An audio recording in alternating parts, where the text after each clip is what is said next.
morning and welcome to another live edition of Wealth Building Wednesday. Wealth Building Wednesday is brought to you by TRHT Selma.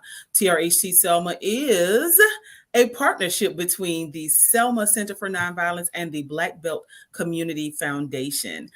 We have just completed a series dedicated to small business ownership and folks who have opted to opt out of the traditional 9 to 5, and we are transitioning into personal financial preparedness, y'all.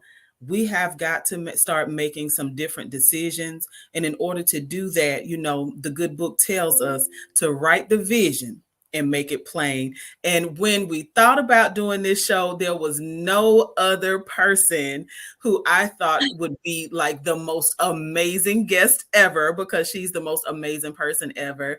That is Mrs. Krystal Hardy Allen of K. Allen Consulting, and she is from Selma. She is, yes, a daughter of Selma, graduate of the School of Math and Science of Notre Dame, and she is headed into that PhD. So, Dr. Allen, welcome and good morning. Good morning to you. How you doing, Lydia? I am doing great. It is so good to see you again. Life takes us in different paths. A whole lot of different paths. Yeah. So it is awesome to see you. Yeah. And so this morning, we just really wanted to spend some time helping folks to not just to get to know you, but to allow people space to get to know themselves and talk about the importance of the visioning Right. for oneself, Right. and how we can, if we are to truly develop and accumulate generational wealth, how can we do that? Where are the starting points? And so when you consider your journey and where you are today, because I do want folks to be clear that Selma produces greatness. Yes, it does. Dr. Allen is an extraordinary woman who is pouring into not just rural communities in Alabama.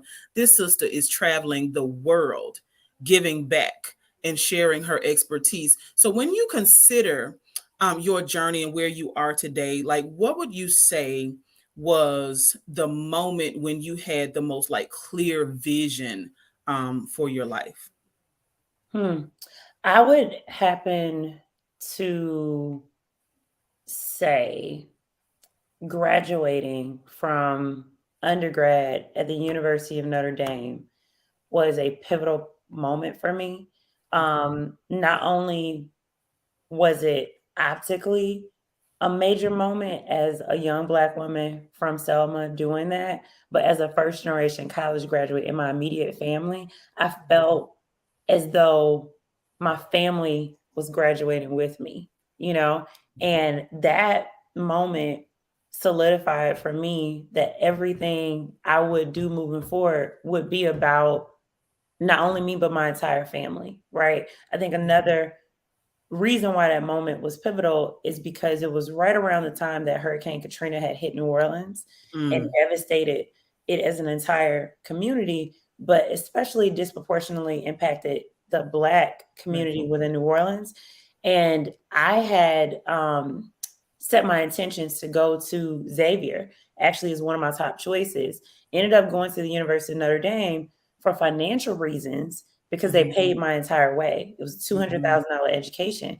And at the time, if your family had less than $40,000, but you got in, they believed that money shouldn't have been a barrier for you, right? And so like that moment was huge for me to say, how will I use my life to help support a Black community that I feel connected to, which was in Louisiana, and it's in the deep South as a Southerner, but it was also, I'm now becoming a product of an institution that financially invested in me to have a top caliber education. So I think like there are some other things connected to that graduation moment, but for me, Lydia, there was such symbolism in that moment that let me know without a shadow of a doubt that whatever I spent my life doing, it needed to be about service.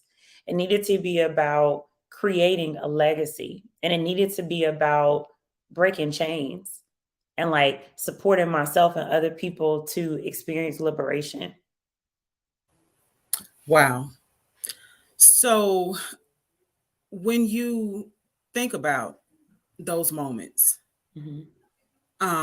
and how clear that vision was for you, how important is it for us as individuals to have a clear vision and mission for our lives? I think it's very important because without a clear vision, we can constantly sway back and forth and be scattered or all over the place in our decision making to Hmm. do things or align ourselves with spaces or people or initiatives that really don't drive you towards fulfillment of that vision. And so when your vision is clear, it serves as a sort of compass that helps you know what to say yes to, what to say no to. And I think it keeps you grounded in a lot of ways that ultimately pushes you to say, how is what I'm doing fulfilling that? Right. And how will I know that I'm on the path towards it? And how will I know that I've achieved it? Right. So I think there's something that is reminiscent of a GPS for your life that a vision really serves. And so now a part of what you do professionally is helping organizations and individuals identify what their mission is, identify Mhm. how to even the steps to write a successful mission statement, Right. visioning for Yep. organizations. Yep. So I recently had an experience with some young people Mhm. and actually followed up with a conversation with my son, and asking about what is it that you have planned. I Mm. asked high school students, these were high school sophomores, juniors, and seniors, Okay. 10 years from now, where do you see yourself? Yep. I was so hurt when the majority of them literally did not have a thought, Yeah. much less the concrete idea, right? But Yeah. like of what 10 years from now looks like. Now I know there are a lot of things that can contribute to that, right? Right. When we look Right. on the Right. news, the portrayal of Black life in America, Yep. it feels like it doesn't really matter. So 10 years from now, and I had one young man say, you know what, I never really even thought about it. Mm. But as adults, Mhm. when we're thinking about trying to prepare our own financial and to be successful in Mhm. regards to our own financial future, Mhm. career wise, if there Mhm. needs to be a shift, this is the opportune moment, Yeah. right? Mhm. Because Mhm. COVID, listen, if COVID Yeah. didn't tell us anything else, it showed us that all these workplaces do not care about us, Yeah. right? It may Yeah. be just that they want The the outcomes. the outcomes, right? Mhm. And Mhm. not so much the growth that should be sparking as a result of employment. So Right. how do we know though when we're on the right track and you know getting to the point where we're living on purpose? Like what does that feel like? What does that look like? Yeah, I think that we have to begin with the end in mind and say, what do I want to be true for my life in multiple areas of our lives though? Okay. Because here's the thing. When I think about wealth, I think Hmm. about wealth beyond finances. I think about holistic Amen. wealth, right? And like what does it mean to be spiritually wealthy? What does it mean to be emotionally, mentally wealthy in your relationships, wealthy in your professional life and endeavors, right? So if we think about wealth as like a total circle of wellness and these different components, one part is really answering the question of what do I want, right? So like if that is financially, I want to be able to be debt free, or I want to be able to seed tens of thousands of dollars to other Black business owners to Yes. support them and give financial relief. Then we have to say, number two, what are my strategies? What will be my methods? What essentially is my how to get me there, right? And so part of it is that to accrue that amount of money, essentially, am I going to go through entrepreneurship? Am I going to invest and grow my money? Am I going to pursue like more promotion or professional advancement within my like 9 to 5, like Mhm. employment context, to get it.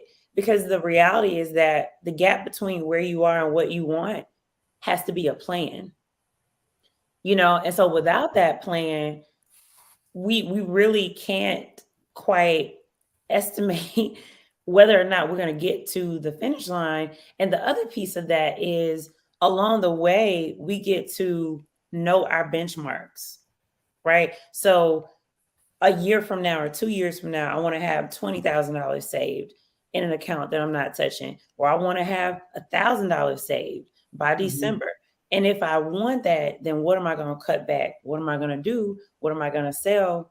What am I going to execute in terms of an action to get me there? And it's combined with discipline, of course, Mm. because the discipline is, I think discipline pushes us to say, how bad do you want it? You say this is what you want, but are you willing to give up short-term gratification for long-term gain?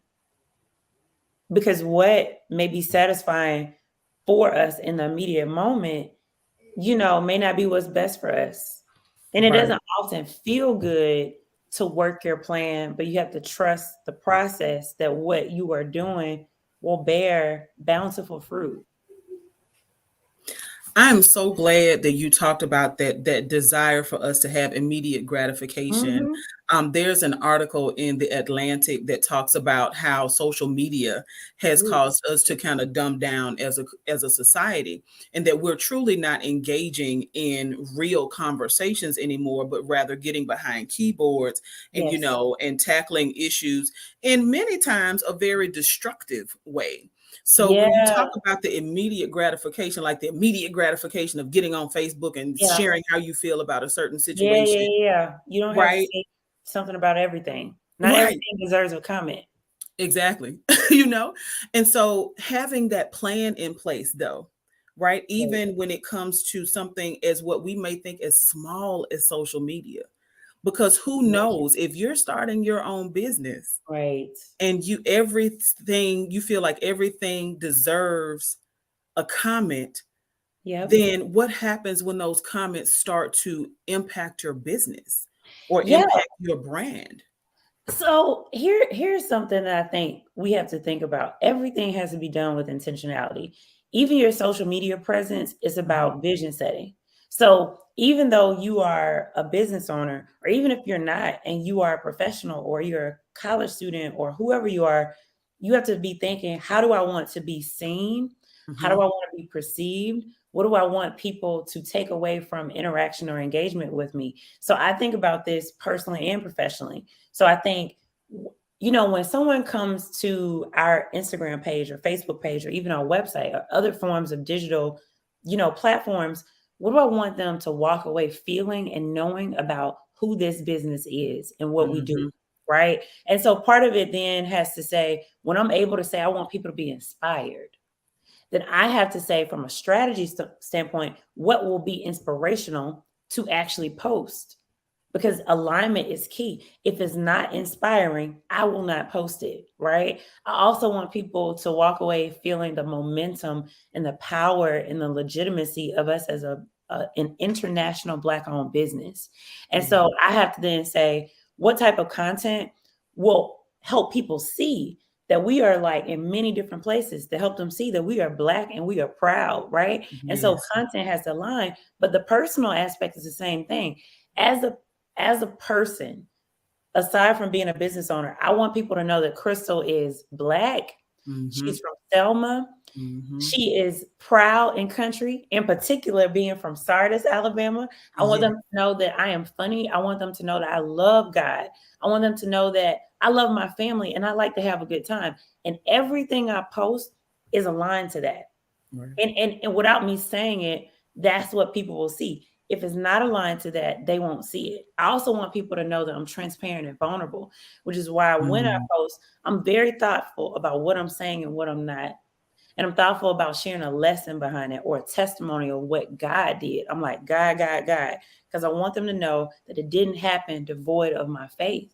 yes, Right. And so it doesn't mean that I don't do other stuff. Like, I like to dance. I know how to twerk. I'm not good at it. But the reality is that the details of my social life, you don't necessarily see posted Right. online, because I also recognize that some things are for my private life and my private circle and lived experience, and some things are for public consumption. And so I get to Absolutely. make a choice of what people see and what they don't see. And I want them to recognize then that there's intentionality about what is being curated.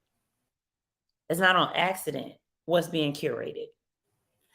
So now the wisdom that you're pouring into us in this moment begs me to ask, as we travel along this journey called life, how important is it for us to have mentors, whether we are youth or even as adults, Mhm, people mhm. who can coach us along the way? Yeah, Are we setting our yeah, expectations too high when we say that we want our friends to be our yeah. mentors or our coaches? Is it Mm, important to have folks yeah. like that in our lives? Absolutely. I think that it is important, and I forget who actually coined it. I don't know whether it was Dr. Gloria Ladson Billings or someone else. I believe in crediting people for their work and their thought leadership. But I Yeah. think we should have windows and mirrors, right? Okay. Mirrors represent representation. You need to be able to see people who look like you, who resonate with your identity doing things, right? Which is why Black Panther was such a pivotal film for the Black Yes. community, because we saw ourselves. And in particular, we not only saw Black people, we saw dark skinned Black people who had not been in the forefront of major leading roles from a Right. casting standpoint, right? And so we need to be able to see ourselves, but windows represent possibility.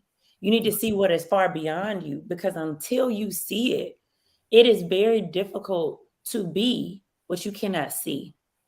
Right. And so Absolutely. the reality is that for me, when I see business owners, and in particular Black business owners, and in particular Black women business owners, doing major things like purchasing commercial real estate property, it shifts my mindset to say, I'm not only going to lease an office in somebody else's building, I'm going to buy my own doggone building. Right. Yes. And I'm going to go after it. And I'm doing it because I see the inspiration of what someone else has done. And it gives me permission to dream, Yes. even dream beyond that, right? And so I think that we have to be very intentional about what we allow into our eye gates, Okay. right? What are we watching? What are we trying to be? What are we trying to emulate? In what spaces are we allowing ourselves to dream and imagine and go after it? So could it be that that some many times our youth, because when I hear, again, going into to my frame of reference in the community working with young people, Hmm. high school students, Yeah. when I hear the desire, the top, three careers: rapper, basketball, football play, Hmm. right? At the Hmm. professional level. Hmm. So is there something that we're not doing as the generation before them, to help them see that there's potential beyond Hmm. being a rapper, a dancer, a basketball player, a Hmm. football player? Yeah. I think number one, storytelling is important, right? Mm, I think mhm. that people, young people, and really all people have to see again what is possible, because when there's a limited portrait of what is possible, that's what you gravitate towards, because that's the only thing that you know, right? So part of it is that if I see that an NFL player went back to their hometown and they built a new school, a Yes. multi-million dollar school, right? Mhm. You're like, I want to be able to do that. And in order to do that, I got to have that type of bread and I got to be in this profession. And the reality is, and this is why I believe walking in your purpose and the pursuit of excellence at what you do is so important. Because when you are fully tapped in, money, you recognize that money attracts to you. You don't Yes. go beg for it. You don't go hunt it down. When you are really good at whatever God has put you on this earth to do, money will find you because opportunities will find you. And the reality is, you can buy a building too. You Mhm. don't have to be an NFL player to buy a building, right? To be a real estate investor, to do all these things. And so part of it is that as those of us who are not in those roles are doing major things, we got to talk about it. We got to tell it. And I don't mean just tell it when we reach the final destination. We got to tell the story in the process, right? Of how it was made possible so that other people can see I can be a teacher and I can do X, Y, and Z. I don't even have to leave the classroom to have this type of impact that I want to have in my community. And so I think storytelling is one part of it. Secondly, I do think there's a role that schools play, Lydia, because when we tell the narrative as educators of what it means to be successful, often what is on the tongue is a doctor, is a lawyer, is this and that. And so we have to actually redefine what success looks like as we are socializing our young people in schools. So that when we have career day, I want to hear from the local mechanic who owns 3 different shops, because as a business owner, he has then scaled to put his business in 3 different areas, who's local and making $900,000. I want to also see the doctor and surgeon, but I also want to see the woman who is a stylist who is running a $500,000 shop, right? Yes. Like we actually have to see different portraits of success, because in a limited definition of success, we have a lot of classism. And there's a lot of elitism, because I'm actually saying that to be successful, you only have to have a college degree. And that ain't true. There are a lot of college graduates with a lot of debt that are not making meaningful impact in the world. And there are some people who don't have 4-year college degrees or advanced degrees, and they're like doing phenomenal things, right? We're on a social media platform, Facebook, that is the brainchild of someone who does not have a bachelor's degree at all. And so it's a multi-billion-dollar business. And so part of it is that there had to be something, in addition to him, of course, being white, and him, of course, being a male. So he has white privilege and male privilege. Right. But in those conditions, there's something that said, there's a gap, and I'm going to go fill it. There's a need in the community or society, and I'm going to go work at it, right? And I'm going to put my gifts and talents behind it. I'm going to monetize it, and the world will use it. And that he did. And we can do that. We can follow that example. Our ancestors have done that. Yes. But that's the education piece. Like, we're not. So again, when we talk about excellence and innovation, we got to talk about that, the fact that the refrigerator is a Black invention. Yes. Right? The fact that the traffic light we go through every day is a Black invention. Yes. Knowledge is power. So when you don't see your people and their historical accomplishments, then you wonder, what value do we have? But when you understand that, then you understand, I got that in my DNA too. Yes. Right? I'm not the first to step on the scene to do it. My people have been innovating. My people have been entrepreneurial since day one. Absolutely. Since the beginning of time. Absolutely. I'm so glad you said that, because just yesterday I was sharing, I'm like, listen, y'all, we are the product of the survivors. There were millions of our ancestors who did not even make the Middle Passage. Do y'all know what the Middle Passage is? No, what's that? The Middle Passage was, so I went through the description of the Middle Passage. Millions of people who look like us did not make it. Millions. We are the product of the ones who not only made it, but we survived. Forced enslavement, forced labor, right? We survived. Yeah. We are the products of the ones who survived lynchings and murders because someone whistled or is accused of winking, at a white woman. And it's like, we are the ones who survived being beaten on a bridge to vote in a place that we still in 2022 are struggling to maintain the right to vote. Right? So we come from that. So imagine what you can do, because y'all have access to this thing. Everything. We are our ancestors' wildest dreams. For real. We really are. We really are.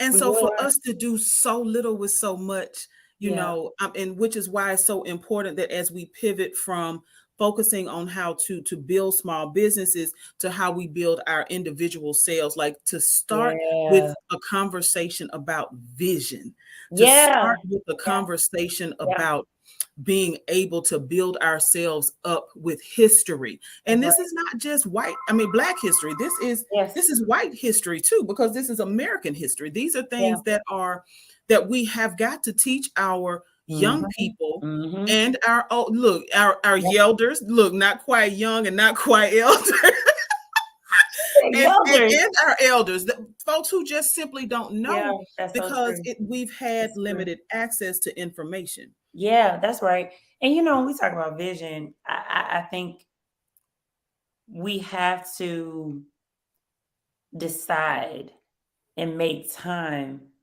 to think Yes, Lord. and be still and really reflect and consider what it is that we want. I am very thoughtful, Lydia, about in advance of even having children because, I desire to have children one day. My husband and I will be, parents one day. I think about the type of mother I want to be. And that's a vision exercise. Like, who do I want to be for my children? And the reason why that's so important is because even though my children are not here yet, everything that I'm doing, particularly as a business owner, is setting up the conditions that they are going to walk into. So I'm building a team from having started out being a solopreneur by myself because that vision that I have as a mother will be the fact that I want to be present in a certain type of way. And to do that, the business can't just start and stop with me. Right. It has to be sustainable, right? I want to be able to, be a certain type of person in my faith walk. And in order to do that, I have to make daily decisions about time that I'm carving out for prayer, time that I'm carving out to read my word, time that I'm carving out to be plugged in to the local ministry here in New Orleans that I attend. And so I think that I can't underscore enough the importance of sitting and really saying, what do you want? Yeah. And not comparing and contrasting what you want to what someone else wants, but like at the end of the day, what is going to make you happy? What is Yeah. going to make you feel free? What is going to give you peace in your mind and your spirit? What will you be satisfied with when it is your time to transition from this earth, knowing that you have done for not only yourself, but for other people? Yes. You What's in know? that dash? Yeah, We know the that's beginning. We know true. the That's beginning real. date. We Yeah, don't know the end date, but what's yeah, in that dash? that's right. What's in that in between? What have we done? Yeah, yeah. Man, girl, okay. So we always have great conversations, and I know our 30 minutes is almost up, but I do Yeah. want to just quickly because you're from Selma by Mhm. way of Sardis. And yes, look. And I'm sure that this is not going to be the first time that you've heard this our community be described, or the black belt in general be described, as like quicksand, right? Yeah, That it's really hard for people to get their start, to get that firm yeah, foundation, yeah. because and there are a lot of things that pour into that. But Mhm. what are some tools, some tips, some advice Yeah, that you could give to those who just feel stuck? They yeah, can't pick up and leave, but what's step one to getting unstuck, if you will? yeah. I think step 1 is taking an inventory or auditing or paying attention to what is your holding space or what is your day-to-day environment. And what I mean by that is, what am I listening to throughout the course of a day? That's inclusive of like radio, music, what am I watching? Shows, movies, documentaries. Who are my friends? Like, who are the people, and not even just friends, who am I talking to the most? Like, who's on my favorites list? Mm-hmm. What am I reading? There's something to be said about whether or not what you are consuming and what you are surrounding yourself with, whether it is helping you to propel forward or whether it is contributing to that emotion that you feel of being stuck. right? Because if I, for instance, just hear over and over again, this is where it's at. And I don't mean physically, geographically. I mean like wherever you are, whatever your Mm-hmm. scenario is, whether it's like your life with a partner, whether it's the job that you're working on, whatever scenario you're in, if you hear language that this is all you deserve, Mm-hmm. you can't get better than this. You should be grateful for what you have only, period. And not be surrounded by permission to want more, to be more, to give more, to do more, then you're going to be constantly stuck in that holding pattern, Yeah. right? And so part of it is then to say, how can I make changes to then invite new information, new ideas, new possibilities, new content, right? That's even in who you follow on Instagram Yeah. and social media. How is what you're feeding yourself keeping you in a rabbit hole? Or are you allowing yourself to tap into new people to say, like, I didn't even know that was possible? Or let Yeah. me learn about this because I don't know, right? I don't know what it means to invest. I don't know. We all got to learn. We got to start somewhere. But I think that making those changes of what you listen to, what you're watching, what you read, what you consume, who you talk to, who you're plugged into, who is your mentor, who's your role model. If you don't have one, who can become one for you Yeah. is a major step, because it goes back to this idea that what sometimes we're surrounding ourselves with are things that are no longer, or people that are no longer, or places that are no longer serving us, Yes. right? And so we're trying to produce water from rocks, and the rocks were never meant to plenish us, Right. Yeah. you know? Yeah. So that's one thing that I think about that can be really pivotal. So, I just invite everyone who is watching live, who may be listening to the radio rebroadcast, to take step one. Yeah. Start today, start this evening, start first thing in the morning, but take inventory of Yeah. your day to day environment. What are Yeah. you listening to? What are you reading? What Yeah. shows are you tapping into? Yeah. What do How you are you want? even starting your day? Like, what's your Right. morning routine? Do you roll over and go straight to your phone? Like, how do you start your day? Right. Yes. Yes. So that is our challenge. Listen, Yeah. Dr. Allen has issued us a challenge. We are to take an inventory of our day to Yeah. day environment Yeah. because, just as she said, listen, Yeah. there are times where we have to cut folks loose. Things, we have to let those things go because they no Yeah. longer serve us. And let me say this, Lydia, we don't have to Mhm. vilify those Exact. people, those Yes. places, or anything. Like, it's just that gentle distance Yes. to remove yourself from Yes. environments, or lessen contact, or do whatever. You know what I mean? Hmm. To just move forward in what is going to help you, right? And put you on a different Absolutely. track. Absolutely. So I want to thank you for taking time out. I know you are a busy, busy, busy woman, but thank you for taking time out to pour into our community yet again with your skill and expertise. Y'all, you have been tuned in, watching, listening to Wealth Building Wednesday. We broadcast every single Wednesday from 10 a.m. until 10:30 Central Standard Time, right here on Facebook and YouTube. If you are listening to the audio rebroadcast, we just want to thank our media partner, WBFZ 105.3, for caring enough to share this valuable information and all of the tools that we make accessible, y'all. Yeah, Taking an inventory of your day-to-day environment, that's an accessible tool that we it can is. start on our lunch break. All That right. part. That So part. if we are serious about building wealth, whether Yeah. it is financial wealth or increasing our physical health, Hmm. start today. Let's take Yeah. inventory, y'all. Dr. Allen said it. Look. So we are going to get out of here. Thank you Yeah. again, Dr. Allen, for being with us. Thank you.